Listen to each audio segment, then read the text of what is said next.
नमस्कार, मैं हूं रमेश भट्ट और आप देख रहे हैं इंडिया बोले। और आज बात करेंगे बजट से देश के जनमानस को क्या उम्मीदें हैं। कोई कह रहा है ये बजट जो है वो बहुत सारे बदलाव लेकर आएगा, आम आदमी को राहत प्रदान करने वाला होगा। लेकिन एक बजट में कौन सी खास बातें होनी चाहिए, इस बजट की प्राथमिकताएं क्या होनी चाहिए। ये एनडीए सरकार का तीसरा बजट है, लिहाजा लोगों को बहुत सारी उम्मीदें हैं। ये नोटबंदी के बाद आने वाला पहला बजट है, लिहाजा जो नुकसान नोटबंदी से किसानों को, मजदूरों को, छोटे उद्योगों को हुआ है, क्या ये बजट उनको कुछ राहत दे पाएगा। और सरकार ने जो अपने सामने बड़े बड़े लक्ष्य रखे हैं, मसलन 2022 तक हर सिर को छत देने का वादा, हर हाथ को काम देने का वादा, हर खेत को पानी देने का वादा, साफ सुथरी ऊर्जा के उत्पादन का वादा, और इन सब के साथ साथ अच्छी शिक्षा, बेहतर स्वास्थ्य, ताकि एक इंसान इस देश में गुणवत्तापूर्वक जिंदगी जी सके। क्या ये सारे वादे अरुण जेटली इस बजट पे ला पाएंगे। और सबसे ऊपर, क्योंकि इस बार रेल बजट और आम बजट साथ आ रहा है, तो रेल की सुरक्षा को लेकर भी इस बार क्या खास ध्यान रखा जाएगा, यात्रियों को क्या फायदा मिलने जा रहा है, आज इसी पे हम बात करेंगे। और इस पे बात करने के लिए मेरे साथ भारतीय जनता पार्टी से जफर इस्लाम, मेरे साथ कृष्णवीर चौधरी साहब, मेरे साथ आलोक शर्मा साहब कांग्रेस पार्टी से, अरुण जैन आप को चेयरमैन एसोचैम, प्रोफेसर अमिताभ कुंडू, और हमारे जो युवा साथी हैं, क्योंकि इस देश में राष्ट्रपति भी कह चुके हैं एक मुद्दा जो सबसे महत्वपूर्ण है वो रोजगार का मुद्दा है। सरकार ने कहा था कि हम 2 करोड़ रोजगार हर साल पैदा करेंगे, लेकिन इस देश में रोजगार की स्थिति क्या है। 2015 में सिर्फ 1,35,000 रोजगार के अवसर दे पाई, जबकि 1 से 2 करोड़ युवा हर साल बाजार में प्रवेश करते हैं रोजगार की तलाश में। आप सोचिए कितनी बड़ी चुनौती है। जो हमारे युवा साथी आज इंडिया बोले के इस मंच में मौजूद हैं, उनके लिए सबसे बड़ा मुद्दा है रोजगार। जाहिर है वो आज सरकार से पूछेंगे कि हमारे रोजगार के लिए क्या कुछ आप इस बजट पे करने जा रहे हैं। लेकिन सबसे पहले इस रिपोर्ट पे नजर डाल लेते हैं। नोटबंदी के बाद का पहला बजट कैसा होगा, बजट में क्या होगा खास, क्या चुनाव को देखते हुए बजट पॉपुलिस्ट होगा। बहुत सारे सवाल हैं। उससे भी बड़ी सरकार के सामने चुनौतियां हैं। तेल के बढ़ते दाम और डोनाल्ड ट्रंप की संरक्षणवादी अर्थव्यवस्था की रणनीति से भारत के सामने भी बड़ी चुनौती है। जानकारों के मुताबिक मेक इन इंडिया को बढ़ावा देना होगा। तमाम कोशिशों के बावजूद अभी तक देश में निर्यात और उत्पादन की रफ्तार बेहद धीमी है। इसके अलावा सबसे बड़ा सवाल रोजगार का है। रोजगार बढ़ाने के लिए बजट में क्या होगा। क्या बजट में स्टार्टअप के लिए सस्ते कर्ज का ऐलान होगा। क्या छोटे कारोबारियों के लिए सस्ते कर्ज का इंतजाम किया जाएगा। नोटबंदी से रोजगार पर असर पड़ा है। रोजगार और शिक्षा दोनों अहम मुद्दे हैं सरकार के लिए। नौकरियां निकले जिससे युवाओं को नौकरी मिले, काम करे युवा। बहुत सब परेशान युवा घूमता रहता है, टहलता रहता है, उसके बाद नौकरी नहीं है। नौकरी करना है तो उसको दिल्ली जाना पड़ता है, मुंबई जाना पड़ता है, बेंगलोर जाना पड़ता है। एक तरफ से इन्होंने नोटबंदी जो की है वो ठीक अच्छा फैसला है, लेकिन अब देखना ये होगा कि क्या ये नई रोजगार लेके आ रहे हैं युवाओं के लिए। इस बजट से हम लोग ये सोचते हैं कि हमारा जो एजुकेशन सिस्टम है वो इम्प्रूव होए। माइनॉरिटी इंस्टीट्यूशंस हैं या जो स्टूडेंट्स हैं या कॉलेजेस को फंड्स ज़्यादा मिलें।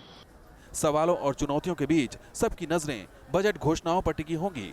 आम बजट के साथ रेल बजट पर भी सबकी नजरें होंगी। रेल किराए का स्टेटस क्या होगा, रेल सुरक्षा पर क्या करेगी सरकार, सब इस सवाल का जवाब जानना चाहते हैं। Team news nation.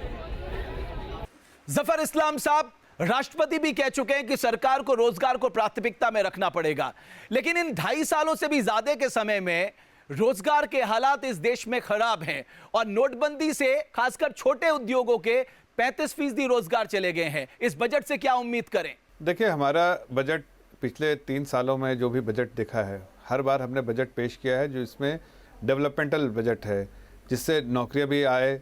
और इसको एक इस तरह से नहीं देखना चाहिए कि सिर्फ नौकरी एक पर्टिकुलर जो ऑर्गेनाइज सेक्टर में है। आप देखिए जो मुद्रा स्कीम है, वो भी स्कीम को देखिए कि उसमें कितने एम्प्लॉयमेंट जनरेशन हुए हैं।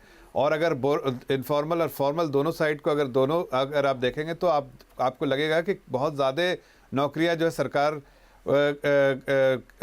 की उपलब्धि रही है कि उसने क्रिएट करने में कामयाबी मिली है उसको।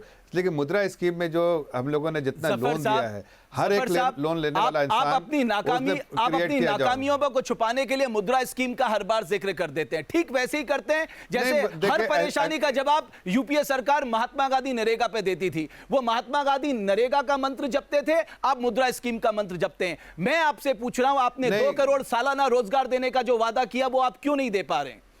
आप ये देखिए अगर आप देखिए कि जो ट्रेंड है वो आज हमारे सरकार में नहीं डिक्लाइनिंग ट्रेंड है, उसकी 2-3 वजह भी है।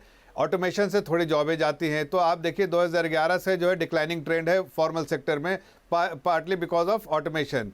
लेकिन जो हमने स्टैंड अप स्कीम, जो हमने मेक इन इंडिया स्कीम, उन सारे स्कीमों का जो एडवांटेज है वो एक दिन में नहीं, कब मिलेगा? जैसे फैक्ट्रियां लगेगी, मैन्युफैक्चरिंग सेक्टर में आपने प्लांट लगाने में टाइम तो इंडिया करके पूरी दुनिया में आपने प्रचार प्रसार किया, make in India, digital India, startup India, stand up India, मुद्रा स्कीम, अब बचा क्या? रमेश जी इतनी इनोवेशंस हम लेकर आए हैं, ये सारे अगर हमने स्टार्ट किया है स्किल डेवलपमेंट, उसमें कितनी नौकरियां, कितने लोगों को हुनर सिखाया हमने, तो हमने दोनों तरफ काम किया, हुनर देने का भी काम किया है और मेक इन इंडिया जैसे इनिशिएटिव से जो फैक्ट्री लगेंगी, इसलिए मैन्युफैक्चरिंग सेक्टर में जब तक क्रिएशन नहीं, मैन्युफैक्चरिंग से सर मैन्युफैक्चरिंग सेक्टर ही सबसे ज्यादा जॉब देता है। आप कह रहे हैं लेकिन और मैन्युफैक्चरिंग हमारी सरकार की सर 8 कोर सेक्टर में 1,35,000 ये लेबर ब्यूरो की रिपोर्ट है, ये रोजगार दे पाए। बहरहाल आलोक शर्मा, आपको लगता है इस सरकार के लिए भी रोजगार एक बहुत बड़ी चुनौती बनने जा रही है?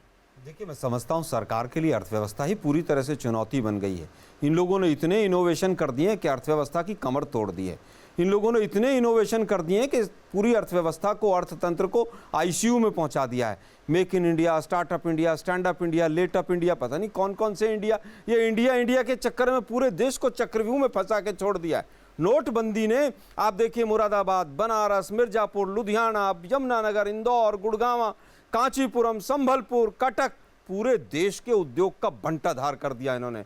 रुपया आईसीयू में पहुंचा दिया, पूरे उद्योग बंद कर दिए। और साहब, ये तो विकास वाली वो अर्थव्यवस्था लेकर आए, वैसे विश्वास वैसे विकास। इनको ये नहीं पता वैसे विनाश भी होता है। आपने पूरी तरह से अर्थव्यवस्था को विनाश के कगार पे पहुंचा दिया है। आप देखिए किस तरह से रुपया गिरता चला गया, एक्सपोर्ट खत्म हो गया। आईटी रिटर्न की बात जो आप करते हैं, आलोक जी मैं आपको रोकना चाहूंगा। कहां पहुंची? इन्फ्लेशन आपके कंट्रोल में नहीं है, इंडस्ट्रियल डेवलपमेंट खत्म हो गया, कैशलेस बना दिया पूरा देश। देखिए, बीच में मत बोलिए, आपके टर्म पे मैं नहीं बोला, जफर साहब आपके टर्म पे नहीं बोला, लेकिन दुर्भाग्य बीजेपी बोल बोल के आती है और बोल बोल के चली जाती है। आपका कर्म है, करते रहिए आप। मैं केवल ये कह रहा हूं कि जुमलेबाजी बंद करो। तो ठीक है ना, वो जवाब दे रहे हैं, वो कह रहे हैं कि एक्सपोर्ट सेक्टर अब धीरे-धीरे रिवाइव हो रहा है। सर, कहां रिवाइव हो रहा है? वो कह रहे हैं नहीं हो रहा है रिवाइव। कहां रिवाइव हो रहा है? मोदी साहब के घर में हो रहा है, कहां पर रिवाइव हो रहा है? पूरा एक्सपोर्टर मरा पड़ा हुआ है, उसकी पेमेंट अटक गई है पूरी नोटबंदी के बाद से, उसका वो पेमेंट नीचे नहीं दे पा रहा है। रॉ मटेरियल सड़कों पर पड़ा हुआ है, किसान मर गया पूरी तरह से। 2 रुपए किलो टमाटर बिक रहा है और ये लोग कहते थे स्वामीनाथन कमेटी की रिपोर्ट हम लागू करेंगे। कांग्रेस पार्टी के जो अरे साहब, आपने पूरी तरह से अर्थव्यवस्था को अभिमन्यु की तरह चक्रव्यूह में फंसा दिया। का फिगर देखिए, हम हाथ जोड़ के प्रार्थना करते हैं, काफी हद तक 130 करोड़ लोग हैं, खाएंगे कहां से? एक्सपोर्ट में अरे साहब 130 करोड़ लोग हैं, खाएंगे कहां से? रोजगार तबाह कर दिया आपने। और उद्योग कहां? एक उद्योग का नाम बताइए, कौन सा उद्योग आपने लगाया? देश को कब तक गुमराह करेंगे? अब बजट है तो बजट को 1 महीना पहले लाएंगे, क्योंकि यूपी का चुनाव है। यूपी के चुनाव से पहले घोषणाएं करेंगे। आलोक शर्मा, जफर इस्लाम साहब मेरे साथ और भी मेहमान हैं, लेकिन इस देश में एक रोजगार की स्थिति क्या, आपको सुनना होगा आलोक शर्मा, जफर इस्लाम, इस देश में रोजगार की स्थिति क्या है, इस देश को मालूम चलनी चाहिए। और अरुण जैन, मैं ये सवाल आपसे करना चाहता हूं, आप सोचिए इस देश में रोजगार की क्या स्थिति है। छत्तीसगढ़ में 30 4th क्लास कर्मचारियों की भर्ती के आवेदन मांगे गए और 14,000 सैलरी थी। 75,000 लोगों ने इसके लिए अप्लाई किया और आप सोचिए हजारों में ऐसी संख्या में लोग थे जिन्होंने इंजीनियरिंग का कोर्स किया है या जिन्होंने MBA का कोर्स किया है। आप सोचिए इस देश में रोजगार के हाल है। ये बीजेपी का छत्तीसगढ़ मॉडल है। ओके, जिस पर अरुण जैन साहब, एक मिनट अरुण जैन साहब। रमेश जी, इसमें दो राय नहीं है कि देश के अंदर वाकई रोजगार की नई जो अपॉर्चुनिटीज़ हैं वो पैदा नहीं हो रही हैं और पूरी सरकार इसके ऊपर लगी हुई है कि चाहे वो स्टार्टअप इंडिया हो, चाहे वो मेड इन इंडिया हो, सबके अंदर रोजगार किसी ना किसी तरीके से पैदा करने की कोशिश की जा रही है। लेकिन ज़मीनी हकीकत ये है कि इन सारी योजनाओं को एक सूत्र में नहीं ठीक से बांधा गया है और उसका नतीजा ये निकल रहा है कि ब्यूरोक्रेसी के अंदर सारी योजनाएं उलझती सी दिखाई ददे रही हैं। एक और एग्जाम्पल मैं देता हूं और प्रोफेसर कुंडू आप इससे सोचिए। मैं छत्तीसगढ़ के बाद अब उत्तर प्रदेश मॉडल की बात करता हूं। 2015 में 368 फोर्थ क्लास कर्मचारियों की यहां पर भर्ती के आवेदन मांगे गए और यहां पर 23 लाख आवेदन आए। 368 पदों के लिए 3 लाख से आवेदन। अब सोचिए किन किन लोगों ने इसमें अप्लाई किया। 1.5 लाख लोग ग्रेजुएट थे, 25,000 लोग पोस्ट ग्रेजुएट थे और 250 आवेदनकर्ता ऐसे थे जिन्होंने पीएचडी की है और इन्होंने पात्रता क्या मांगी थी? 5वीं पास। इस देश में रोजगार का यह हाल है प्रोफेसर कुंडू। रमेश जी, ये राजनीतिक आरोप प्रत्यारोप से अलग हटकर अगर आप राष्ट्रीय आंकड़ों को देखें, ये सही है छत्तीसगढ़ और उत्तर प्रदेश ही नहीं, 2016-17 में बेरोजगार एक अहम मुद्दा बन गया है और डिमोनेटाइजेशन की वजह से इसमें निश्चित रूप से सिचुएशन सीरियस हुआ है।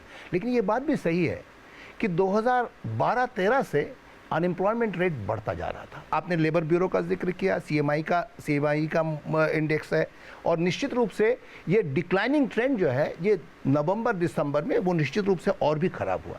लेकिन अभी जो कुछ संकेत मिल रहे हैं, मैं समझता हूँ जस्ट माइनर इंडिकेशन है कि अनएम्प्लॉयमेंट रेट थोड़ा घट रहा है अभी। दूसरी बात मैं बताना चाहूँगा कि पहली बार जो gross fixed capital formation negative हो सकता है इस साल। कैपिटल फॉर्मेशन को बढ़ाना पड़ेगा। नहीं, मैं एक और बात डॉक्टर चौधरी बहुत संक्षेप में आपसे समझना चाहता हूं। देखिए, ये हम नहीं कह रहे हैं, इंडियन मैन्युफैक्चरिंग ऑर्गेनाइजेशन ने रोजगार को लेकर कहा क्या, और आफ्टर डिमोनेटाइजेशन उनकी रिपोर्ट आई नोटबंदी के बाद 35% लोग रोजगार से हाथ धो बैठे हैं और जो इकाइयां काम कर रही थी उनकी आमदनी में 50% की गिरावट आई है। तो आप कैसे संभालेंगे इस बजट से? डॉक्टर चौधरी, क्या ये चैलेंज नहीं है सरकार के सामने? एक बात रमेश जी मैं कहना चाहूंगा, इस देश में आज भी 59% कच्चा माल कृषि के क्षेत्र से आता है। कृषि से ही रोजगार के संसाधन बढ़ेंगे। सरकार को फिर मैं एक बार आगाह कर रहा हूं इस बजट के लिए कि यदि आप कृषि के क्षेत्र को, प्रसंस्करण के क्षेत्र को, पूरे बाजार तक अगर युवाओं को, टीम को उसमें शामिल नहीं करेंगे, उनकी भागीदार नहीं बनाएंगे तो रोजगार इतने आसानी से नहीं है। तो इस देश में 52% ऐसे किसान परिवार हैं जो कर्ज में डूबे पड़े हैं। इस देश में अगर किसान परिवार का औसतन कर्ज निकाला जाए तो वो 46 से 47 हजार रुपए आता है। और अगर मैं पंजाब जहां चुनाव है उसकी बात कर लूं तो वहां एक किसान परिवार पे 8 लाख का कर्ज है। महाराष्ट्र के बाद दूसरे नंबर पे पंजाब खड़ा है। सोचिए, जिस देश में किसान की यह हालत है, जहां पर 41% किसान किसानी छोड़ना चाहता है, जहां पर किसान की आत्महत्या का जो रेट है वो 41.5% बढ़ चुका है, वहां किसान को सिर्फ यह कह देना कि अन्नदाता सुखी भव, क्या उससे पेट भर जाएगा उसका?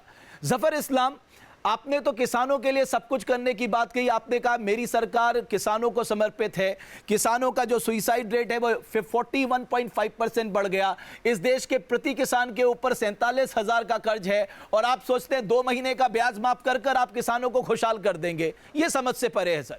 हमने वही पॉलिसी बनाई है जो कि किसान की एक्सपेक्टेशंस थी और किसान के हित में थी, और उसी से जो पहले अब कभी नहीं उस तरह की सॉइल टेस्टिंग कब हुआ था, या बीमा इस तरह के बीमा सॉइल टेस्टिंग जब शरद पवार कृषि मंत्री थे तब से सॉइल टेस्टिंग का काम चल रहा था रमेश जी। और जिस तरह का बीमा स्कीम हम लेके आए उस तरह से पहले कभी था बीमा स्कीम। बिल्कुल, फसल बीमा योजना आपकी एक बड़ी उपलब्धि है, इस पे कोई दो राय नहीं। रमेश जी मैं उत्तर देना चाहूँ। आप कह रहे हैं कि साहब किसानों के लिए तमाम योजनाएं लाए। जो इंडियन राइस कल्टीवेशन, धान का जो बीज 4500 रुपए 3 साल पहले बिकता था, इस बार 1500 रुपए बिका है और नोटबंदी ने, लाला ने पैसे भी नहीं दिए। किसान ने 1500 रुपए बेचा और वही चावल 60 रुपए खरीदा। ये पता नहीं कौन सा भाइयों बहनों और मित्रों का गणित शास्त्र चल रहा है। साहब मैं आ रहा हूं, जफर साहब आप जवाब दीजिएगा। कुछ हमारे साथी सवाल करना चाहते हैं, उसके बाद मैं डॉक्टर कृष्णवीर चौधरी को भी लेके आऊंगा। वो एक असली पिक्चर किसानों की बता पाएंगे कि सरकार क्या कर रही है। सर, बीजेपी ने स्कीम्स चलाई कि startup India, make in India, ठीक है चलो। आज की डेट में डॉलर के मुकाबले रुपए का भाव 59 रुपये से थोड़ा ही कम है, ठीक है। मेरा ये सवाल है कि इतना बदतर स्थिति में आप ये स्कीम चला रहे हो, पर इसकी इम्प्लीमेंटेशन कैसे होगी? जो पहले मनरेगा के अंतर्गत जो पैसे आते थे वो मुश्किल से 20% जो है किसानों को मिलते थे। आज कम से कम तो अगर 20% नहीं है तो 60-70% है। चलिए मैं ये जानना चाहता हूँ कि सर्विस टैक्स का रेट है ना 15% है ना, गवर्नमेंट इस समय ले रही है, पहले 14 था, उसमें आपने 0.5% कृषि कल्याण से है ना बढ़ा दिया, स्वच्छ भारत के नाम पे ले लिया, तो उसका जो पैसा जा रहा है उसका जनता किसानों को भला हो रहा है, भला क्या? डॉक्टर चौधरी, इससे पहले मैं यहाँ पर रुकूं, किसान की आज हालत क्या है, जरा आप अपने मुंह से बताइए। देखिए, किसान को तो यूपीए ने मारना शुरू किया था, इसमें कोई दो राय नहीं है, और उसकी बद से बदतर स्थिति होती चली गई। हालत यह है कि 13-14 का गन्ने का भुगतान आज तक नहीं हो पाया है। दुर्गति ये है, ब्याज की बात जब माफी की करते हैं, मेरा ये कहना कर्जा देना समाधान नहीं है। किसान को उसकी उपज का लाभकारी मूल्य देने के लिए सरकार को प्रावधान बजट में करने होंगे। तो आज एक और बड़ा सवाल देश का मिडिल क्लास जो उठा रहा है, और वो सवाल है कि साहब आपने बेईमानों के लिए एक से बड़ी एक स्कीम लाकर रख दी। जो काले धन, जिन्होंने काला धन इकट्ठा किया था, सरकार उनके लिए कई स्कीम लेकर आई, लेकिन इस देश के ईमानदार लोगों के लिए भी एक स्कीम लेके आइए ताकि उन्हें टैक्स से राहत मिले। अब सरकार खुद कह रही है कि आने वाले समय में टैक्स कॉम्प्लाइंस बढ़ेगा, टैक्स जीडीपी रेशियो बढ़ेगा, ज्यादा लोग टैक्स के दायरे में आएंगे। तो जाहिर है जो नौकरी पेशा लोग हैं वो इस बजट से उम्मीद कर रहे हैं कि उन्हें इंडिविजुअल टैक्स में राहत मिले। देखिए रिपोर्ट। आम बजट पर सबकी नजरें टिकी हैं। सबसे ज्यादा वित्त मंत्री से उम्मीद लगाए बैठा है देश का मिडिल क्लास। मिडिल क्लास को उम्मीद है कि टैक्सेबल इनकम का दायरा बढ़ेगा। मिडिल क्लास टैक्स स्लैब में भी बदलाव की उम्मीद कर रहा है। एजुकेशनल, मेडिकल और दूसरे तरह के अलाउंस पर भी छूट बढ़ने की उम्मीद है मिडिल क्लास को। 80C में सेविंग की लिमिट बढ़ने की भी उम्मीद है। अभी इसके तहत 1.5 लाख तक की सेविंग दिखा सकते हैं। उम्मीद है कि इनकम टैक्स में जो स्लैब्स हैं उसमें फायदा दे हमें। मतलब अभी जो है 2.5 लाख है, कम से कम 5 लाख तक होना चाहिए उसका। और इनकम टैक्स पे पर्टिकुलरली जो लिमिट है जो वो एक्सटेंड होनी ही चाहिए, क्योंकि 2.5 लाख 3 लाख जो है वो सफिशिएंट नहीं है आम आदमी के लिए। टैक्स रेट्स को लेकर ज़्यादातर लोग सोचेंगे कि हाँ भाई टैक्स स्लैब्स कम हो। उम्मीदें तो बहुत हैं वित्त मंत्री जी से, लेकिन क्या ये उम्मीदें पूरी होंगी? Team news nation. Professor Kundu, आपको लगता है ये जो मिडिल क्लास है, जिसे प्राइम मिनिस्टर डिमांड के तौर पे पेश करता है दुनिया के सामने कि हमारी डिमांड जनरेट बहुत ज्यादा होती है, इसलिए आप हमारे यहाँ निवेश करिए, इस मिडिल क्लास को राहत देने की जरूरत है? नहीं, मैं समझता हूँ कि मिडिल क्लास का जो पावरफुल लॉबी है ये तो हावी यूपीए सरकार पर भी थी और इस सरकार पर भी है। मैं आपको एक एग्जाम्पल दूँ। अपने यूपीए सरकार के ज़माने में शुरू हुआ था कि राजीव आवास योजना और राजीव ऋण योजना, उसमें 1 लाख तक ऋण 5% इंटरेस्ट सबवेंशन था, मतलब ये सरकार माफ़ कर देगी। उसमें 1 लाख पे जो इंस्टॉलमेंट बनता है वो 700 को बनता है।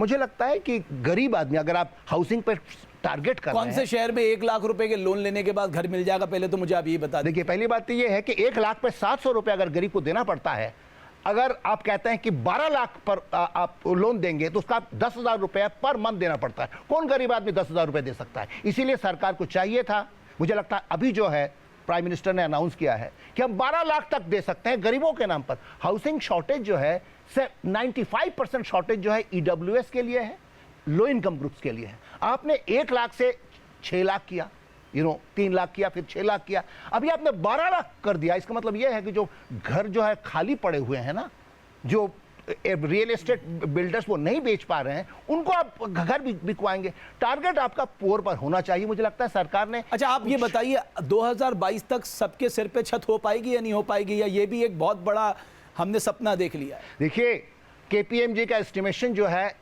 जितना इन्वेस्टमेंट होना चाहिए ये सबके लिए, सब आवास के लिए, उसका सिर्फ 5% जो है सरकार से आ रहा है। अगर 95% हाउसिंग का पैसा अगर प्राइवेट सेक्टर से आता है तो किस तरह आप उम्मीद करते हैं कि गरीबों के लिए घर बन पाएगा? जैन साहब, ये टैक्स रिलेटेड हर कोई, और एक बहुत बड़ा वर्ग है भारत में जो टैक्स में छूट चाहता है, टैक्स में राहत चाहता है, क्योंकि टैक्स कॉम्प्लाइंस बढ़ेगा सरकार कह रही है। तो ये जो हमेशा टैक्स के बोझ तले दबे, इनको कुछ राहत मिलने की उम्मीद देख रहे हैं आप? देखिए, टैक्स कंप्लायंस नहीं, अरुण जैन साहब। अच्छा रमेश जी, ऐसा है कि इस देश के अंदर मिडिल क्लास और सैलरीड क्लास टैक्स देती है और ट्रांसपेरेंटली टैक्स देती है, इसमें कोई शंका नहीं है। लेकिन वो कितना बड़ा वर्ग है, अगर आप उसको नापेंगे तो वो 36 करोड़ है 130 करोड़ की आबादी के अंदर। 94 करोड़ लोग टैक्स दायरे से बाहर हैं।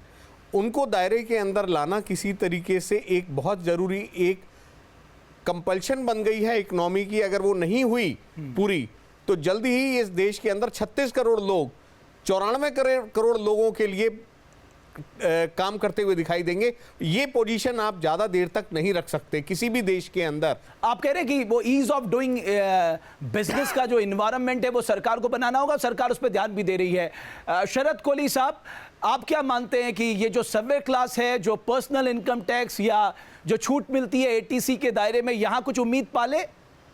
देखिए, जो आपने मिडिल क्लास की बात करी रमेश, उसमें मिडिल क्लास को हम दो हिस्सों में बांटते हैं। एक होती है जो टैक्स पेइंग मिडिल क्लास होती है, वो यहाँ पर जो इनकम टैक्स देती है वो कुल 3 करोड़ 70 लाख रुपए रजिस्टर्ड टैक्स पेयर इस टाइम है। 3 करोड़ 70 और 4 करोड़ के बीच में है, जो कि बहुत ही छोटी परसेंटेज मिडिल क्लास की आती है। हमारी मिडिल क्लास का जो साइज है वो अमेरिका की सारी पॉपुलेशन से भी बड़ा है। खाली मिडिल क्लास का साइज 35 करोड़ से ज्यादा है, अमेरिका की पॉपुलेशन शायद इतनी नहीं है।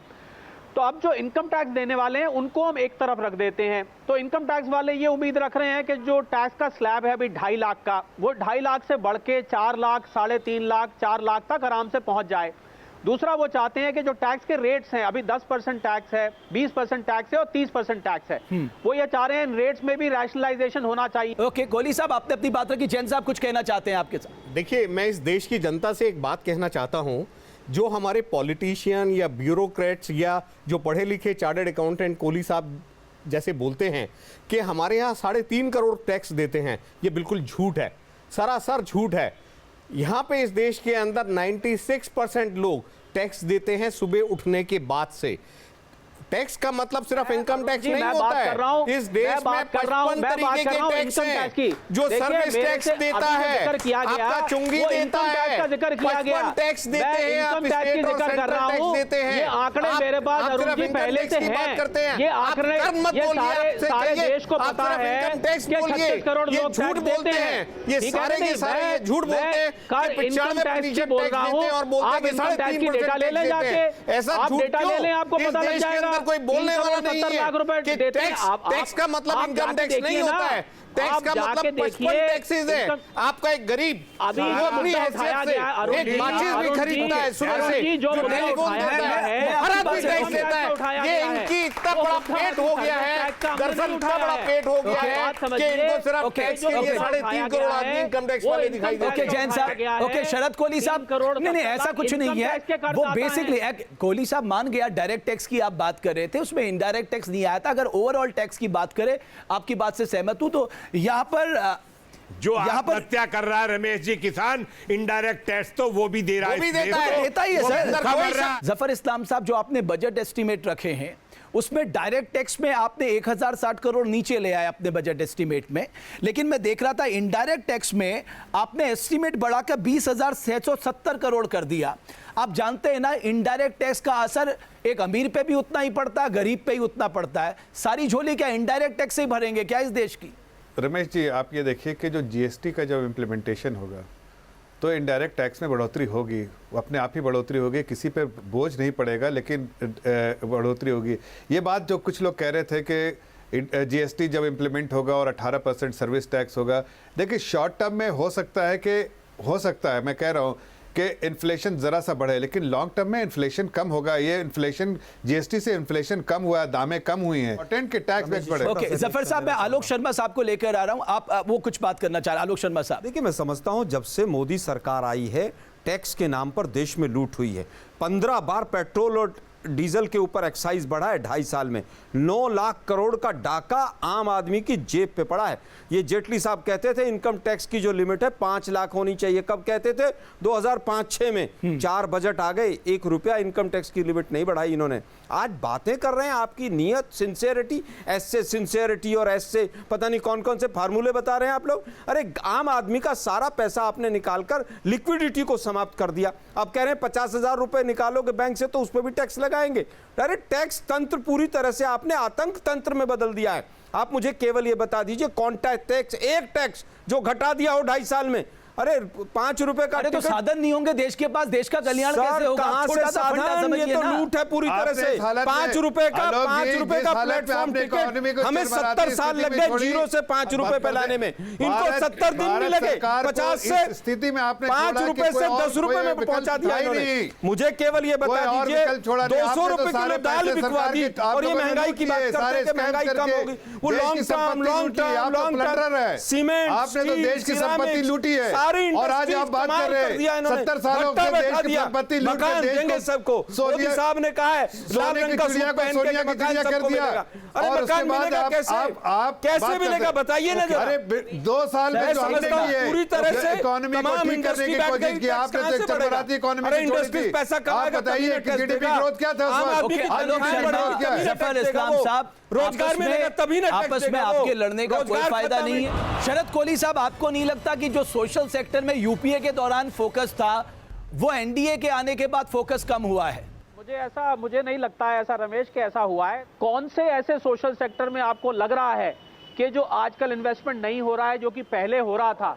मैं नहीं समझ पा रहा हूं, या तो आप उसको स्पष्ट करें कि किस सोशल सेक्टर। तो मैं आपको बताता हूं, मैं हेल्थ सेक्टर की बात कर रहा हूं, मैं एजुकेशन सेक्टर की बात कर रहा हूं, मैं इंटीग्रेटेड चाइल्ड डेवलपमेंट स्कीम की बात कर रहा हूं, मैं मिड डे मील स्कीम की बात कर रहा हूं, ऐसी तमाम जो सेंट्रल स्पॉन्सर स्कीम है उनकी मैं बात कर रहा हूं। देखिए मैं समझ गया। देखिए जो अभी जो सरकार को आए हुए 2.5 साल हुए हैं, मैं कोई पॉलिटिकल स्टेटमेंट नहीं दे रहा हूं। हम अगर कांग्रेस के राज को, यूपीए के राज को लें, पिछले 50-60 साल को लें, और इस 2.5 साल से अगर उसको कंपेयर करेंगे तो आप कंपेयर करके देखेंगे तो जो स्कीमें पहले चल रही थी, गिनते चले जाते हैं। नहीं आप बताइए तो सही ना, आपको बहुत जल्दी समझ आ गई रमेश जी की बात। आप तो केवल एक मिनट आलोक शर्मा, एक बार शरद कोहली जी, एक मिनट अरुण जैन, आप कुछ कहना चाहते हैं? देखिए रमेश जी, बजट के अंदर एक बहुत बड़ा बिंदु होता है पब्लिक एक्सपेंडिचर, लेकिन इसमें जरूरत सिर्फ आंकड़ों की नहीं है, इसमें जरूरत किसी और चीज की है। और वो जरूरत क्या है?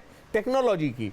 अगर नई जनरेशन के अंदर सोशल इंफ्रास्ट्रक्चर के साथ साथ आपने टेक्नोलॉजी इन्फ्यूज करने की बात नहीं करी और उसको इंसेंटिव नहीं दिए, तो इस देश के अंदर सिर्फ आंकड़ों का ही खेल होगा और दोनों पॉलिटिकल पार्टीज और ग्रुप्स ऐसे ही लड़ते रहेंगे जैसे आज आप देख रहे हैं। प्रोफेसर कुंडू, रमेश जी, आपके प्रोग्राम में आने के बाद मुझे एक ज्ञान हुआ कि हमारे देश में डायरेक्ट और इनडायरेक्ट टैक्स दोनों लगते हैं। इसके पहले पता नहीं था।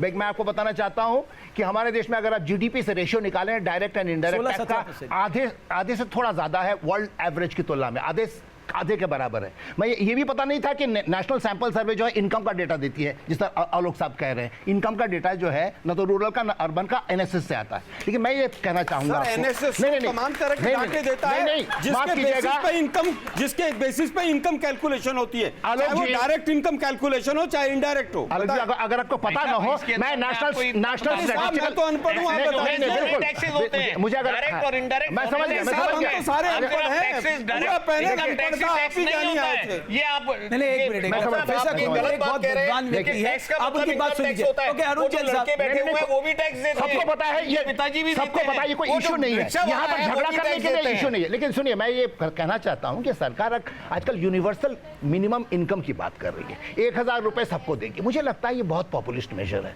इसलिए मैं समझता हूँ क्योंकि आपने अटल पेंशन योजना जो शुरू किया है उसमें 1000 रुपए मिलेगा अनऑर्गेनाइज सेक्टर के लिए। ये 42 साल तक 42 रुपया हर महीने देना पड़ेगा। मुझे लगता है इसमें रेट ऑफ इंटरेस्ट बहुत कम है, उसको बढ़ाना चाहिए और ये टारगेटेड होगा। डॉक्टर चौधरी, आपकी एक्सपेक्टेशन 30 सेकेंड। किसानों के सिंचाई के संसाधनों के लिए सरकार को बड़े पैमाने पर युद्ध स्तर पर व्यवस्था में और बड़े बजट में बढ़ोतरी करनी होगी। सब्सिडी के पैसे का जो मिसयूज हो रहा है उसको सीधे किसानों के खातों में ही दिए जाने की व्यवस्था बजट में। और तीसरा जो सबसे बड़ी जरूरत है, रोजगार के संसाधन मुहैया करने के लिए local procurement, local processing, local packing और लोकल मार्केटिंग में करना पड़ेगा। मैं समझता हूँ 3-4 सेक्टर पूरी तरह से इस टाइम ध्वस्त हैं। अनएम्प्लॉयमेंट अलार्मिंग सिचुएशन पे है, कुंडू साहब ने कहा सीरियस सिचुएशन है, मैं सहमत हूं उनकी बात से। एग्रीकल्चर का बुरा हाल है, स्मॉल स्केल इंडस्ट्री पिट रही है बुरी तरह से। इन तमाम सेक्टर्स को आप किस तरह से बाहर लाएंगे? मैंने बार बार कह रहा हूं, कुछ इकोनॉमिस्ट से भी सलाह कर लीजिए। केवल भाषणों से देश नहीं चलेगा। आप चुनावी भाषण, चुनावी बजट मत लाइएगा, मोदी जी का बजट मत लाइएगा, अर्थशास्त्रियों का बजट ले आइएगा। आप सारे मेहमानों का बहुत बहुत शुक्रिया। तो कुल मिलाकर ये बजट सबकी उम्मीदों पर खरा उतरने वाला बजट होना चाहिए। ये बजट नोटबंदी के बाद आने वाला बजट है, लिहाजा जहां भी जिस भी क्षेत्र को नुकसान हुआ है नोटबंदी के चलते, कम से कम उस क्षेत्र का रिवाइवल तो शुरू हो। लेकिन रोजगार, सोशल सेक्टर, किसान का भविष्य, सब कुछ इस बजट के माध्यम से तय हो। बहुत बहुत शुक्रिया आप सभी का इंडिया बोला देखने के लिए।